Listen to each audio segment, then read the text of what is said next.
tardes a todos ustedes.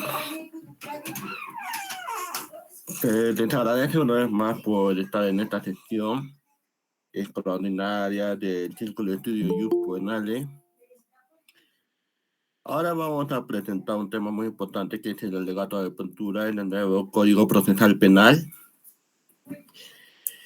La que nos va a dar esta ponencia es abogada litigante, especialista en Derecho Procesal Penal y Ejecución Penal, con estudios de maestría por la Escuela de Posgrado de la Universidad Federico Villarreal en Derecho Penal, Derecho Empresarial, Societario, Económico, Socia del Estudio Jurídico Maldonado y Asociados, ponente nacional e internacional, ex fiscal adjunta provincial del Distrito Fiscal de Lima.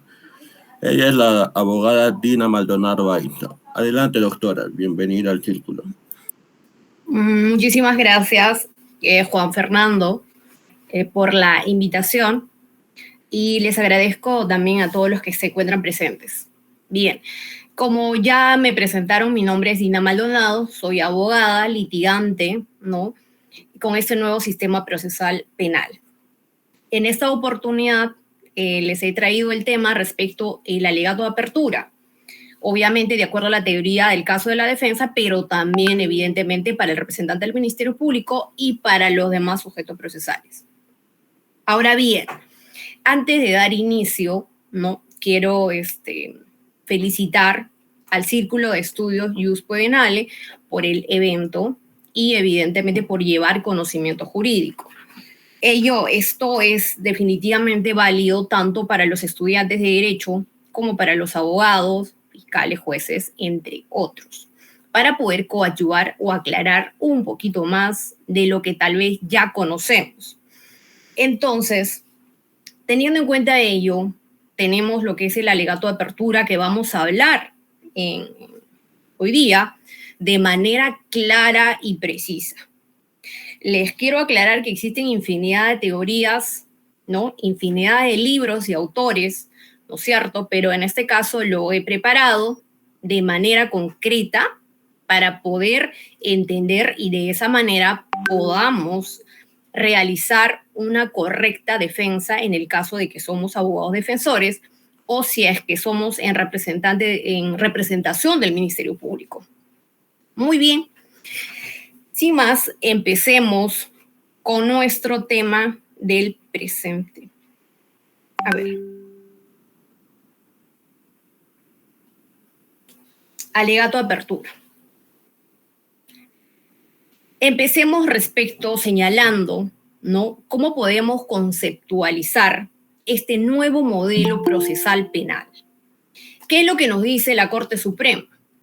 La Corte Suprema se pronuncia y establece en su fundamento 9, mediante un acuerdo plenario, ¿no?, el Acuerdo Plenario 5/2012, y señala que el sistema del Código Procesal peruano, dice, es acusatorio, garantista, contradictorio, predominantemente oral, por lo que el órgano judicial debe proveer justicia y obtener la verdad, basándose en un equilibrio de garantía y eficiencia. Entonces, el juicio oral en este nuevo modelo procesal penal, ¿qué cosa viene a hacer? Sabemos que es la tercera etapa del proceso penal peruano, pero el juicio oral es la etapa más importante, pues aquí es donde se va a destruir la presunción de inocencia con el que venía investido un imputado, o es que va a ser encontrado culpable y será sentenciado. Caso contrario, en el caso de que haga prevalecer el abogado defensor esa presunción de inocencia, entonces será absuelto. Entonces, es por ello que esta etapa es importantísima, porque es la última etapa del proceso penal peruano en donde una persona llega investido todavía de la presunción de inocencia. Mientras no exista una sentencia que lo declare culpable, ¿no? Estamos hablando de la sentencia de primera instancia, seguiremos hablando de lo que es la presunción de inocencia, que el imputado aún es inocente. Claro, por supuesto, que vienen medios impugnatorios, pero con la sentencia de primera instancia ya se rompe ese principio de presunción de inocencia. Por ello es que es de vital importancia esta etapa última del proceso penal peruano. También es importante que señalemos las etapas del proceso penal peruano. En este nuevo modelo procesal penal tenemos lo que es la etapa de la investigación preparatoria. Sabemos que esta etapa de la investigación preparatoria se subdivide en diligencias preliminares y en la formalización y continuación de la investigación preparatoria. Pero con este nuevo modelo también se crea lo que es la etapa intermedia. Entonces, ¿qué quiere decir eso? Que anteriormente no teníamos la etapa intermedia. Efectivamente, no teníamos la etapa intermedia. Había una etapa en el que simplemente era como un mero trámite para llegar al juicio oral. Pero en este modelo nuevo, en la etapa intermedia, tiene sus propios mecanismos, ¿no? Es la etapa del saneamiento. Y también tiene 3 etapas, ¿no? La etapa de lo que es la observación formal, la observación sustancial y el ofrecimiento de los medios probatorios, ¿no? Entonces, cada etapa, en el caso de que pase la primera, pasará a la segunda y así sucesivamente. Asimismo, tenemos lo que es el juicio oral, la tercera etapa. Y por supuesto también con el nuevo Código Procesal Penal es que también se crea lo que es la segunda instancia en nuestro país en el proceso penal peruano. ¿Qué quiere decir eso? Que anteriormente tampoco existía segunda instancia en el ámbito penal. Efectivamente, no teníamos segunda instancia. Recién se crea con este nuevo modelo procesal penal. ¿Qué quiere decir entonces? Pero si anteriormente se podía igual apelar, subir a la superior, sí, efectivamente, para una vista de la causa. Pero cuando hablamos de instancia, estamos hablando de actuación de medios probatorios. En base a ello, recién se valora y toma una decisión el colegiado. Anteriormente no se podía actuar medios probatorios.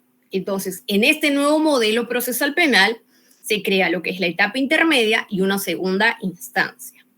Pero también la etapa del juicio oral, ¿no? Es que nace lo que es la oralidad. Por ello, en este día, en esta tarde, vamos a hablar respecto de lo que es el alegato de apertura. Porque el juicio oral vamos a subdividirlo en alegato de apertura, actuación de medios probatorios y alegato de clausura. Y vamos a tocar específicamente respecto al alegato de apertura. ¿Cómo vamos a elaborar el alegato de apertura? ¿Cómo llegamos a elaborar? ¿Por qué? ¿Cuáles son sus finalidades? Sus características. Pero antes de que entremos de lleno a lo que es el alegato de apertura, vamos a tocar necesariamente la teoría del caso. ¿Por qué es que tenemos que tocar la teoría del caso antes de empezar con el alegato de apertura? Porque gracias a la teoría del caso es que vamos a poder elaborar nuestro alegato de apertura. Si no tenemos idea qué cosa es la teoría del caso, definitivamente no vamos a poder elaborar nuestro alegato de apertura y tampoco vamos a saber interrogar contra interrogar, mucho menos el alegato de clausura. Entonces, ¿qué es lo que se entiende por la teoría del caso? Es de manera sencilla, ¿ya? Precisa y clara. Entonces, vamos a conceptualizar que la teoría del caso es una metodología. ¿Para qué? para poder establecer una estrategia desde la perspectiva de la defensa o desde la perspectiva del representante del Ministerio Público. ¿Para qué? Para generar persuasión ante el juez. ¿Sobre qué? Sobre nuestra hipótesis. La teoría del caso viene a ser esa hipótesis que nosotros, desde nuestra perspectiva como defensor o como representante del Ministerio Público, tenemos. Pero esa perspectiva, esa hipótesis, esa teoría del caso, tiene que estar narrada, plasmada, ¿no?, en lo fáctico, la narración fáctica. Eso tiene que estar amparado en una norma, tiene que subsumirse en una norma, esa narración fáctica de los hechos. Si soy representante del Ministerio Público y evidentemente estoy imputando respecto a un delito, entonces esos hechos tienen que subsumirse en una norma sustantiva y tiene que estar avalado ¿en qué? En elementos de convicción o medios probatorios. Lo mismo para la defensa. Desde la perspectiva de la defensa, su narración fáctica tiene que subsumirse en una norma, desde su hipótesis que viene creando en base a lo que existe en la carpeta fiscal o en el expediente judicial. Y obviamente, si su narración fáctica, que se subsume en una norma sustantiva, seguramente tiene que estar amparado con medios probatorios igualmente. ¿Por qué? Porque esta teoría del caso es diferente a la teoría del caso del representante del Ministerio Público que el de la defensa.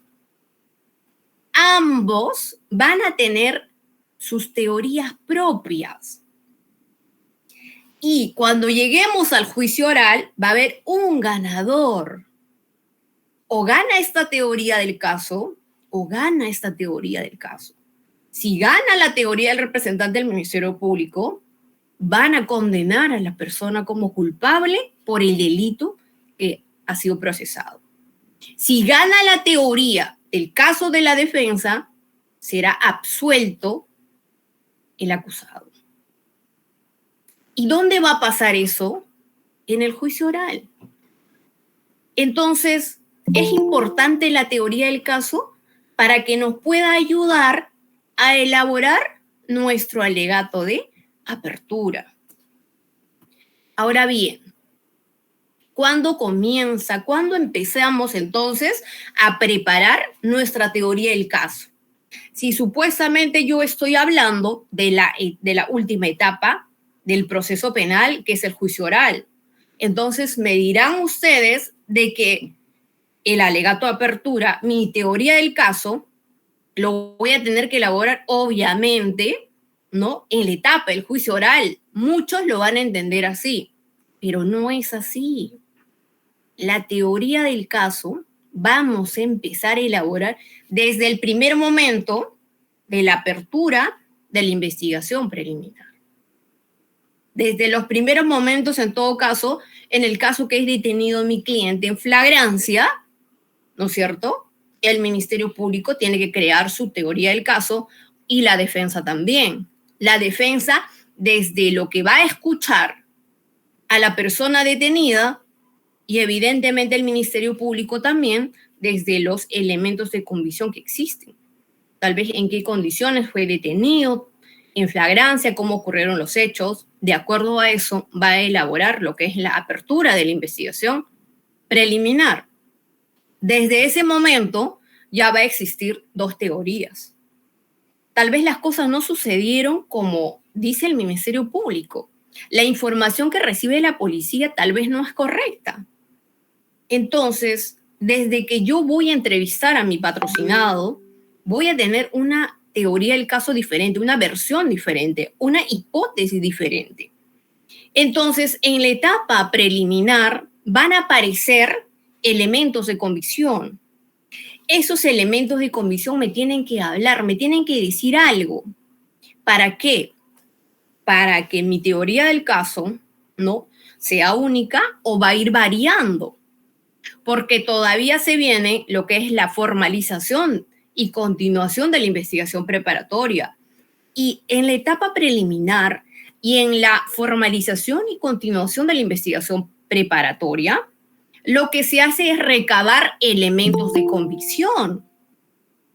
Y esos elementos de convicción, si tienen relación directa con los hechos, si son pertinentes, conducentes y útiles, entonces se van a convertir en medios probatorios. El Ministerio Público lo va a presentar en la etapa intermedia como medios probatorios para que sean actuados en el juicio oral. Entonces, nuestra teoría del caso va a ir variando en la etapa de la investigación preparatoria. Pero una vez que hayamos llegado a la etapa intermedia y al juicio oral, definitivamente ahí tenemos teoría del caso única. ¿Por qué? Porque los elementos de convicción que se recaban durante la investigación ya no va a suceder, pues. La investigación preparatoria se cerró y ya no se va a poder recabar elementos de convicción. Entonces, una vez cerrada la etapa intermedia, la etapa de la investigación preparatoria, ahí y pasamos a la etapa intermedia, ahí ya debo tener mi teoría del caso única, que ya no debe de variar, ya no debe de cambiar, menos en el juicio oral. Razón por la cual es que voy a presentar, voy a ofrecer medios probatorios como defensa. Lo mismo el representante del Ministerio Público va a presentar sus medios probatorios. ¿Para qué? Para probar su teoría del caso en el juicio oral. Muy bien. Teniendo en cuenta ello, entonces, ¿cuál es la finalidad de la teoría del caso? Podemos señalar que organiza el alegato de apertura y de clausura. Justamente lo que les señalaba anteriormente, nos va a ayudar a elaborar, ¿no es cierto?, nuestro alegato de apertura y de igual manera también nos va a permitir que en base a nuestra teoría del caso, si somos defensa o si es representante del Ministerio Público, hacer los interrogatorios, contrainterrogatorios durante la actuación de los medios probatorios. De igual manera, nos va a ayudar a elaborar nuestro alegato de clausura. Y por supuesto, razón por la cual nos va a permitir mostrar al juez la tesis, nuestra hipótesis, nuestra tesis, o la hipótesis de cada parte, ¿no? Ahora bien, ¿y cómo lo podemos caracterizar? ¿Cuáles serían las características de la teoría del caso? Había señalado que durante la investigación preparatoria, nuestra teoría del caso todavía es variable, pero después de la acusación ya es única. Entonces ahí tenemos una característica.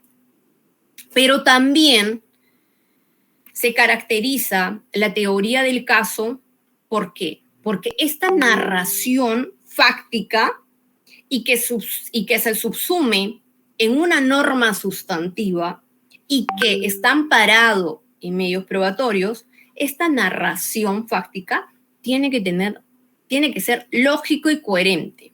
¿Qué quiere decir eso? Tiene que tener un sentido. Obviamente, si tiene un sentido, entonces definitivamente que va a ser probable. Será con medios, con elementos de convicción en la etapa de la investigación preparatoria que nos va a permitir pasar a la siguiente etapa y pasar al juicio oral con medios probatorios.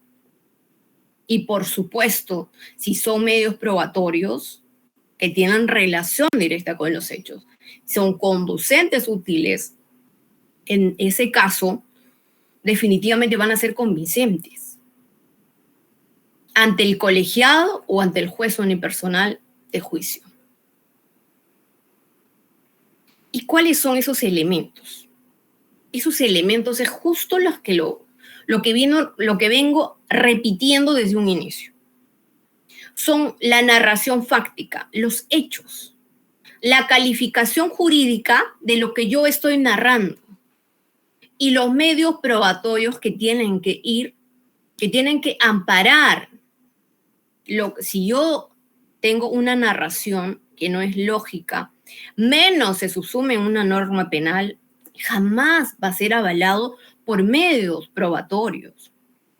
Entonces, los elementos de la teoría del caso será la narración fáctica, esta acción, ¿no es cierto?, del sujeto activo, pasivo, los objetos involucrados, las circunstancias de modo, tiempo y lugar.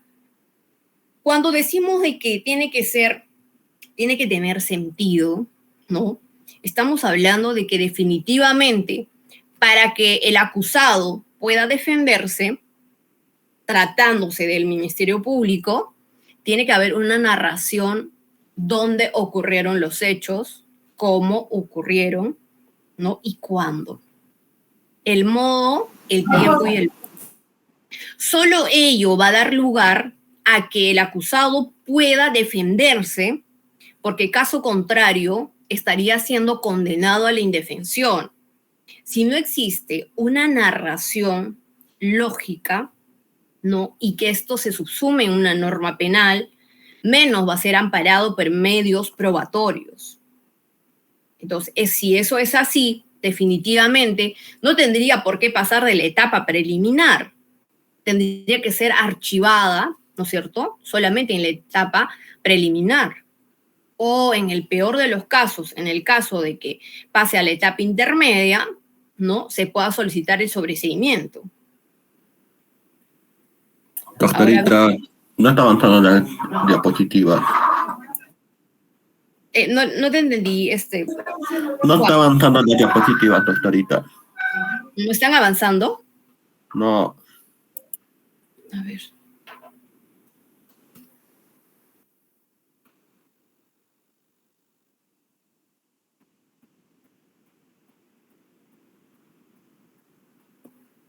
¿Ahora se puede ver?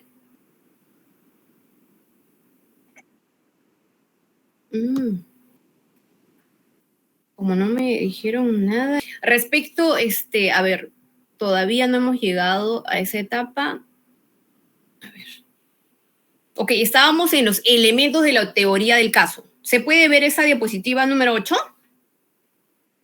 Ya, ok. Muchísimas gracias. Entonces vamos a dar, son las diapositivas que hemos pasado, lo que es la teoría del caso, ¿no? El comienzo de la teoría del caso en la etapa del proceso penal peruano, que ya señalamos de que la teoría del caso es desde de los primeros momentos de la investigación, o cuando es detenido en flagrancia, o desde la apertura de la investigación preliminar, de la apertura de la investigación preliminar. Ahora bien, la finalidad que hemos señalado, las características, y estábamos en los elementos, ¿no es cierto?, de que la fundamentación fáctica no tiene que estar subsumida en una norma jurídica. ¿En qué norma penal es que se subsume esa narración fáctica? Y evidentemente, ¿cuáles son esos elementos de convicción que permiten que pueda pasar a la siguiente etapa? Sabemos que la etapa preliminar inicia con una sospecha simple y si se cumple con lo que requiere la norma, pasamos a la formalización y continuación de la investigación preparatoria con una sospecha fuerte, con una sospecha reveladora. Pero si esa sospecha fuerte, bueno, ahí tiene la oportunidad también, la facultad de que se pueda pedir una prisión preventiva. En el caso de que se cumpla con los requisitos, el juez de investigación preparatoria otorgará la prisión preventiva. Caso contrario, será rechazada. Entonces, ¿cuál es la estructura de la primera etapa del juicio oral? Se instala la audiencia. Por supuesto, para ello tienen que estar todos los sujetos del proceso, el representante del Ministerio Público, el abogado de la defensa, el imputado y entre otros. El juez anuncia los datos generales del proceso y es ahí donde le corre traslado al representante del Ministerio Público. ¿Para qué? Para que pueda iniciar con los alegatos, con su alegato de apertura. Y como segundo punto, le da el uso de la palabra si es que hay un abogado de actor civil, si hay un abogado tercero civil, y finalmente inicia el alegato de apertura del abogado defensor. Entonces, ¿cómo podemos conceptualizar el alegato de apertura? Es la oralización de nuestra teoría del caso frente a un juez, justo lo que les estaba mencionando, ¿no? Por ello era importante entender en qué consistía una teoría del caso. Entonces, vamos a oralizar nuestra teoría del caso frente al juez, frente al colegiado o al juez unipersonal de juicio, en el cual va a tomar, obviamente, por primera vez con nuestro alegato de apertura, es que va a tomar de manera plena en qué consiste el caso, cuáles son las teorías que están trayendo las partes, ¿no es cierto? ¿Cuál es la teoría del caso, la posición del representante del Ministerio Público y cuál es la posición de la defensa, ¿no? En el cual va a fundamentar, ¿no? Fácticamente, jurídicamente y obviamente va a ofrecer los medios probatorios que van a amparar su teoría del caso. Entonces, en este alegato de apertura, lo que hace un abogado o el representante del Ministerio Público es una promesa, porque vamos a hablar a futuro. Cuando hablemos del alegato de clausura, vamos a hablar en pasado. ¿Por qué en el alegato de apertura vamos a hablar en futuro? Porque ¿no ves que todavía no han ocurrido la actuación de los medios probatorios? Esa etapa todavía no ha llegado. Entonces, esa etapa viene después, ¿no? Del alegato de apertura.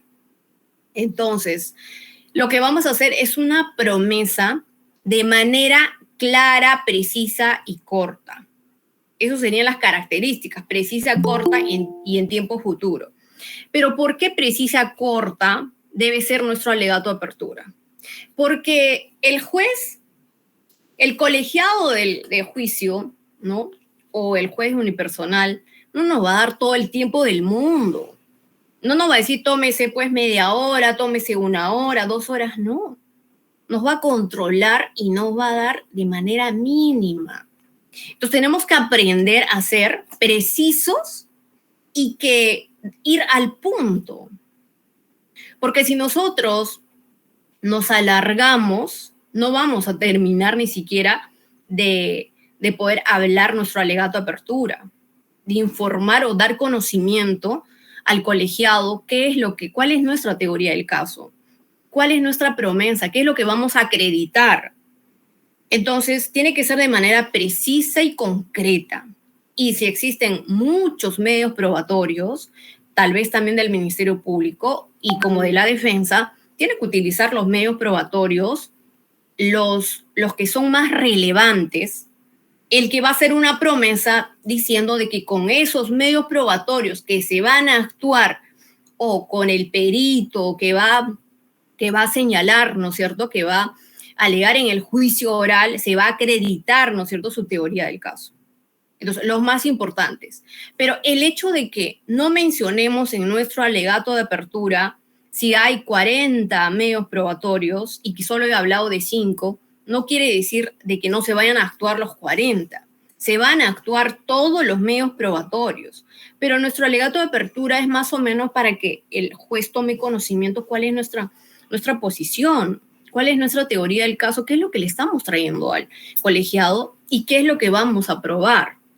Entonces, por ello es que tiene que ser de manera concreta y corta. Y tenemos que acostumbrarnos a ello, porque el juez, no porque hablemos demasiado, ¿no es cierto?, nos va a dar la razón, sino al contrario, hay que ser precisos, claros y concretos con la finalidad de que podamos facilitarle también al colegiado y tome una decisión correcta. Entonces, ¿cuál es la estructura del alegato de apertura? Por la estructura viene a ser lo que es la fundamentación fáctica, la fundamentación jurídica y la fundamentación probatoria. La fundamentación fáctica es lo que ya venimos hablando respecto a lo que es a los elementos de la teoría de la teoría del caso. A ver, la fundamentación fáctica es la exposición resumida de nuestra teoría del caso, ¿no? La fundamentación fáctica, cuando les hablé sobre el modo, el tiempo y el lugar, la acción del sujeto pasivo, activo, los objetos involucrados, ¿no es cierto? Entonces, eso va a ir narrada de manera clara y precisa respecto al representante del Ministerio Público, como también tiene que tener la defensa. ¿Cuál es su posición? Porque el Ministerio Público podrá señalar de que los hechos ocurrieron de acuerdo a su perspectiva, ¿no? De acuerdo al análisis que ha realizado y de lo que considera. Pero también la defensa tiene, de acuerdo a su perspectiva de la defensa y de acuerdo a los elementos o medios probatorios de descargo, tiene su teoría del caso. Y si pese a los elementos de convicción, de descargo suficientes, el Ministerio Público no quiso archivar el caso o no solicitó el sobreseimiento, evidentemente lo que quería es llegar al juicio oral porque quiere cárcel para el procesado. Obviamente la defensa, por eso, en el juicio oral tiene que utilizar esos medios probatorios, pero para ello tiene su fundamentación fáctica y que se va a subsumir su teoría del caso en una norma jurídica. Por ejemplo, si yo estoy invocando que hay una causa de justificación, por ejemplo, tratándose del delito de violación sexual, por ejemplo. Sabemos de que existe causa de justificación cuando existe consentimiento con una menor de 18 años y mayor de 14 años. Si hablamos de una menor de 17 años, ¿no?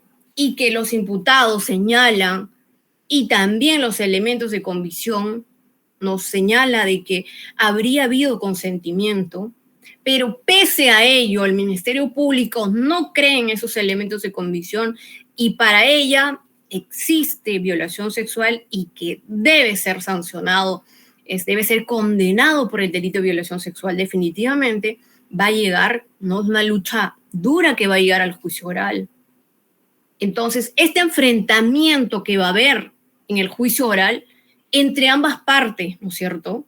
El Ministerio Público que cree que es culpable el imputado y la defensa, de acuerdo también a los elementos de convicción recabados en la investigación preparatoria y de los medios probatorios que se convirtieron en juicio oral, considera de que hay causa de justificación y que su fundamentación fáctica y que se subsume en una norma sustantiva, ¿no es cierto? Eso nos señala el artículo 20, inciso 10 del Código Penal, ¿no es cierto? Obviamente también va a ir acompañado de medios probatorios. Porque sabemos muy bien que a veces las personas no conocen el derecho, ¿no es cierto? No todos conocen el derecho. Entonces, ellos pueden creer que los abogados, ¿no es cierto? Los abogados hacemos inocente a los culpables o a los culpables los hacemos inocentes. Y evidentemente es algo erróneo de que los abogados, lo que nosotros creamos, nuestra teoría del caso, es de acuerdo a los elementos de convicción que existen en la carpeta fiscal y de acuerdo a los medios probatorios que existen en el expediente judicial. No es porque a nosotros nos parece, porque creo o porque me gusta. No, nosotros pedimos en el caso de que estamos solicitando la absolución, es de acuerdo a los medios probatorios que existen en el expediente. Lo mismo el juez. El juez tiene que evaluar de manera individual y conjunta los medios probatorios que se van a actuar en el juicio oral. Porque en el caso de que no evalúe de manera independiente y en manera conjunta todos los medios probatorios que se actuaron, que se admitieron correctamente y se actuaron, estaría en una arbitrariedad que muchas veces ocurre, razón por la cual es que a veces se tiene que ir en recurso de apelación, van en recurso de casación, al Tribunal Constitucional y a veces hasta en una demanda de revisión recién ahí a veces logran esclarecer los hechos. Entonces, ¿cómo pudo haber pasado tantas etapas y creer que era culpable una persona inocente? Entonces, es una lucha entre dos partes. Por eso es que tenemos que aprender a hacer nuestro alegato de apertura de manera concreta pero clara y, obviamente, con nuestros medios probatorios que se hayan ofrecido en la etapa correspondiente. Entonces, esa es la estructura de nuestro alegato de apertura. Ahora bien, cuando les hablo respecto a la posición de la defensa en el alegato de apertura, sabemos que el Ministerio Público definitivamente va a pedir cárcel, va a considerar en pocos casos es que los casos se archivan. Es una lucha, a veces ni siquiera solamente, ¿no?, con el Ministerio Público, sino también con el Poder Judicial. El abogado tiene un trabajo arduo, si es que efectivamente ejerce la defensa eficaz, por supuesto, y no hace un acompañamiento, como lo hacen muchísimos, lamentablemente, porque la cárcel está lleno no solamente de culpables, sino también de inocentes. Entonces, la posición de la defensa va a estar, obviamente, previamente tiene que tener conocimiento de la teoría general del delito, de la teoría general de la prueba, y entre otros. Porque, ¿qué es el delito? Sabemos que el delito es una acción típica, antijurídica y culpable. Entonces, cuando a alguien le imputan un delito, tiene que analizar, veamos si este hecho del Ministerio Público es típico, ¿no? ¿Dónde se ubica? A lo mejor, como les mencioné respecto al delito de la imputación por violación sexual de una menor de 18 años y mayor de 14 años con consentimiento, ¿dónde podremos encajarlo? ¿Será típico dentro de la tipicidad, antijuricidad o culpabilidad? La norma nos dice que está dentro de la antijuricidad. ¿Por qué? Porque tiene causa de justificación. Como tiene causa de justificación, entonces no es delito. ¿Cuál sería mi teoría del caso como defensa? Que mi teoría del caso es que estamos frente a un hecho en donde tiene causa de justificación y que ello no es delito. Ello lo voy a acreditar con los medios probatorios. Tal vez la declaración en Cámara Gesell no es coherente. Tal vez los resultados del médico legista dicen lo contrario a lo que ella señala en Cámara Gesell. La evaluación psicológica tal vez salió de que no hay ningún tipo de daño. Entonces, definitivamente, los medios probatorios nos están hablando, nos están señalando de que se inclinarían más a la teoría del caso de la defensa que del representante del Ministerio Público. Y obviamente ello también está establecido en el artículo 20 del Código Penal. Entonces, mi narración fáctica se subsume en la norma sustantiva que ya señalé y mis medios probatorios que avalan mi teoría del caso. Es lo que le voy a acreditar, señores magistrados, en la actuación y a lo largo del juicio oral. Y cuando hayamos llegado al alegato de clausura, hablaremos en pasado. Los medios probatorios que se actuaron, se acreditó la teoría del caso. ¿No es cierto? Que todos han visto, que se ha dado lectura, que se ha escuchado a los peritos con el contraexamen, con el examen, a los testigos, ¿no es cierto? Entonces, con los medios probatorios, con los documentales, periciales, ¿no? Y testimoniales. Ahora bien, también es importante que señalemos el tipo de defensa que ejerce, por ejemplo, en este caso, si hablamos de la parte del acusado, ¿no? Existirían dos tipos de defensa, la defensa activa y la defensa pasiva o negativa. ¿Qué entendemos por la defensa activa?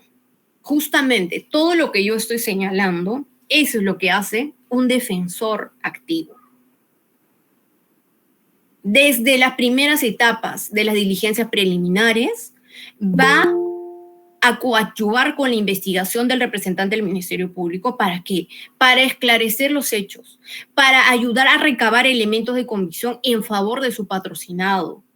¿Para qué? En el caso de que lamentablemente pase a la siguiente etapa o, en el peor de los casos, llegue a juicio oral, tenga medios probatorios que se puedan actuar en juicio oral.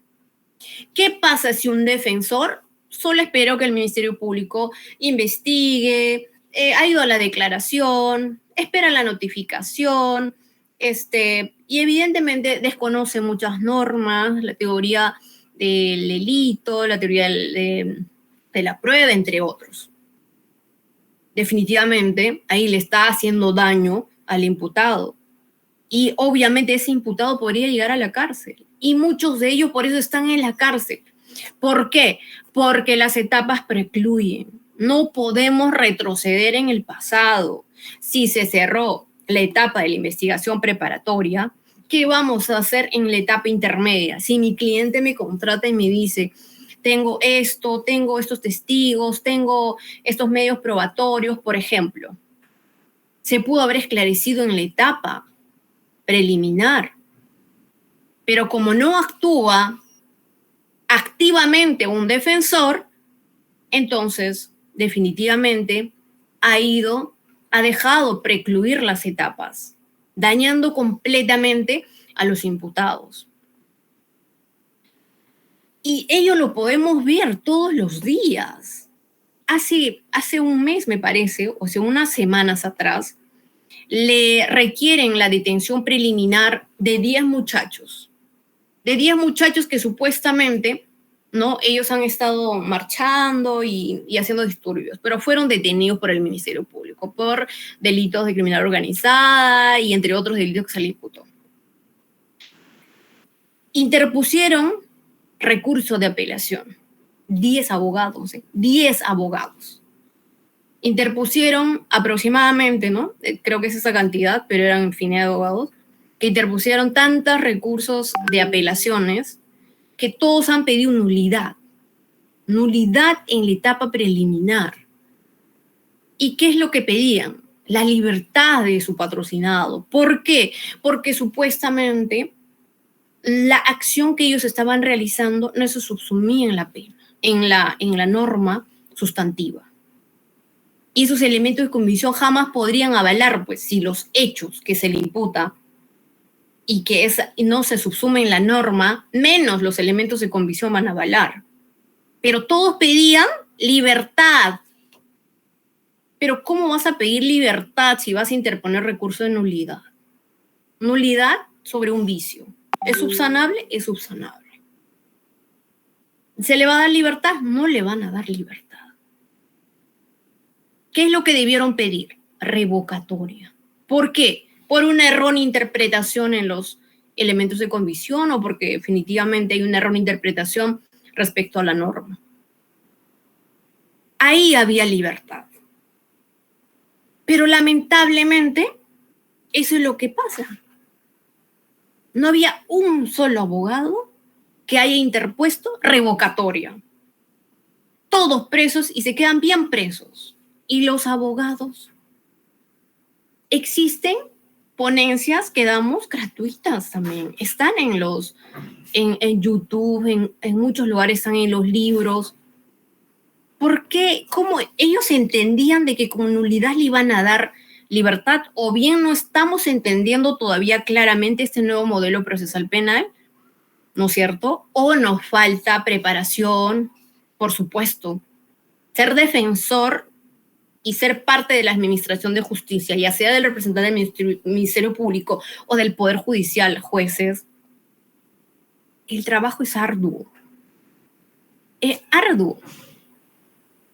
A veces sacrificamos hasta familia completos porque trabajamos ni siquiera trabajamos, nos dedicamos en nuestra vida entera, desde las 7 de la mañana hasta las 12 de la noche. A veces hasta en los sueños estamos viviendo, ¿no? Todo respecto a los casos y respecto al derecho.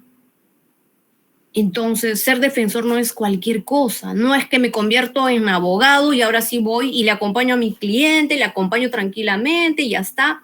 No, justamente hay que empezar a crear nuestra teoría del caso. ¿Eso para quién va a servir? Para mí, para el otro abogado, para el que tome en la siguiente etapa, para el abogado que puede impugnar una sentencia arbitraria o el abogado que pueda tomar en la etapa intermedia. Para todos, para ejercer una defensa eficaz. Porque si yo tomo en la etapa del juicio oral y ningún abogado o el abogado que estaba en la etapa intermedia no ofreció los medios probatorios porque esperaba que el Ministerio Público lo presente también lo que ha recabado en la etapa preliminar y no lo presentó, ¿yo qué hago en juicio oral? ¿El daño para quién es? Para la persona humana. Porque los abogados, ¿a quién defendemos? A la persona humana. Defendemos la libertad, uno de los derechos más importantes después de la vida. Tenemos un deber y una obligación en la sociedad de ayudar a lograr la paz social. Por ello, la defensa activa es vital e importante. Es un deber y una obligación del abogado por mandato constitucional. No es sencillamente de que estudié Derecho, saqué mi título y listo. Infinidad de abogados cobrando, pero sin ejercer el trabajo, su labor, sin cumplir. ¿Y qué es la defensa pasiva? La defensa pasiva es que cuando un abogado llega al juicio oral y los abogados en las etapas preliminares, en la etapa intermedia, no ejercieron la defensa, pues lo único que nos va a tocar es atacar la parte débil de la teoría del caso del fiscal. En el contrainterrogatorio, ¿no? En el interrogatorio. Y obviamente ahí ya tenemos un 70% de pérdida. Es bien difícil que ganemos. Bien difícil que ganemos. Nos va a ganar, así sea inocente, podría ganar el Ministerio Público. Y para lograr eso, tal vez tendríamos que llegar, no sé, tal vez hasta la Corte Suprema.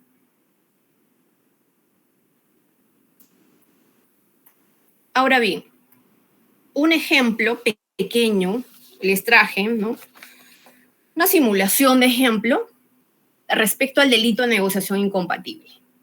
El delito de negociación incompatible son los delitos contra la administración pública, ¿no es cierto? En este caso, ¿quiénes son los que cometerían ese delito? Necesariamente un servidor o un funcionario público. Servidor o funcionario público. Y la norma nos dice, y en el recurso de nulidad 2770-2011 Piura, en el fundamento 3.1, señala de que el interés indebido tiene que existir para que se configure el delito de negociación incompatible. ¿Cómo es eso el interés indebido? Querer que ese contrato asuma una determinada dirección, ya que hay un interés particular. ¿Qué quiere decir eso? De que si yo voy a intervenir en un contrato porque tengo un interés, obviamente, ¿no? Y voy a direccionar hacia mí para yo beneficiarme o para el provecho de terceros. Entonces tiene que existir el provecho propio o el provecho de terceros, ¿no? Entonces la conducta va a ir guiada hacia ello. Y el objetivo, obviamente, va a ser el provecho o sacar ventaja patrimonial del contrato en el cual interviene a razón del cargo de servidor público o funcionario. Y necesariamente tiene que existir dolo. El sujeto activo despliega actos de astucia o engaño a la administración pública. ¿Para qué? Para beneficiarse o para beneficiar a un tercero, ¿no es cierto? Entonces, si nos encontramos frente al delito de negociación incompatible, en este caso se trata, ¿no? Vamos a narrar los hechos de la imputación, ¿no? Y dice, el día 24 de agosto del año 2018 en la ciudad de Ica, Rocío Roca es nombrada en el cargo de gerente administrativa de la municipalidad de Ica, dice, conforme a la resolución de alcaldía 150-2017, que nombra a Rocío Roca como gerente administrativa desde el 25 de octubre del año 2017 hasta el 25 de octubre del 2018. Y aprovechando las facultades que tenía de funcionaria pública, intervino en la contratación de la empresa Barredora SAC, dedicada al servicio de limpieza, empresa de la que es accionista su esposo, dice, Pedro Ventura. SAC por el monto de 300.000 para el año 2018 y 2019. Siendo ello así, estos hechos se subsumen en el delito de negociación incompatible tipificado en el artículo 399 del Código Penal. Esa es la imputación, ¿ya? Ahora bien, después de que se actuaron los medios probatorios en el juicio oral, ¿no es cierto?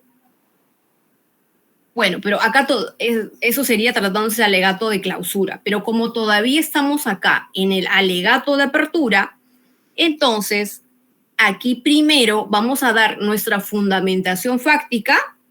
Esa fundamentación fáctica de nuestra teoría del caso va a estar subsumida en lo que es la norma sustantiva y finalmente nuestros elementos, nuestros medios probatorios que se van a actuar en juicio oral.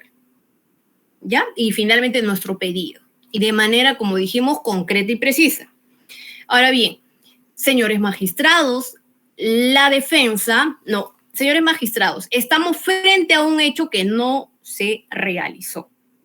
Entonces, la defensa va a demostrar que el día 24 de agosto del 2018 en la ciudad de Ica, Rocío Roca ya no tenía el cargo de gerente administrativa, por lo que no tenía facultad para intervenir en la contratación de la empresa Barredora SAC de servicios de limpieza para la municipalidad.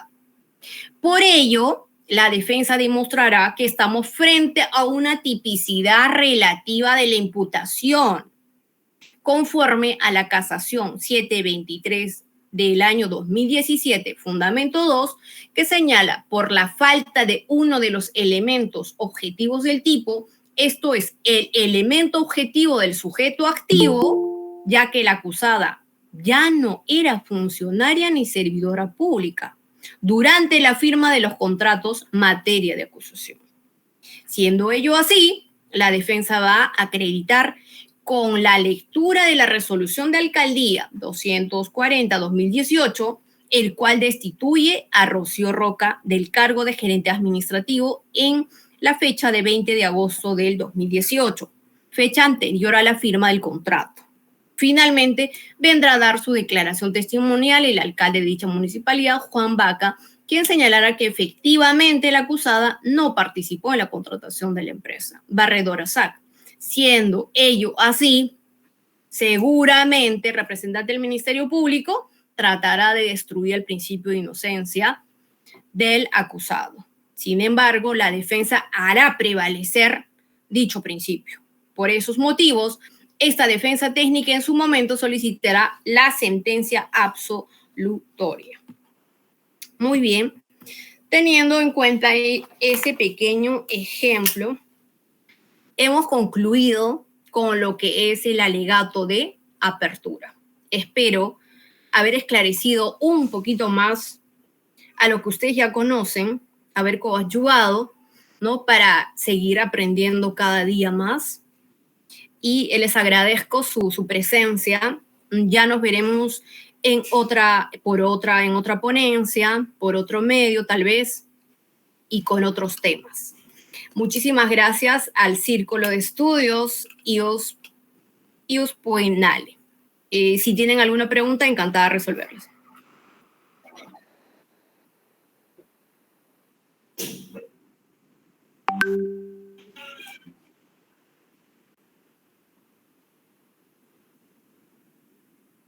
Excelente participación, doctora. De verdad que estamos muy contentos con esta ponencia magistral que nos ha brindado, compartiendo sus conocimientos con los miembros del Círculo de Estudios IOS Penale.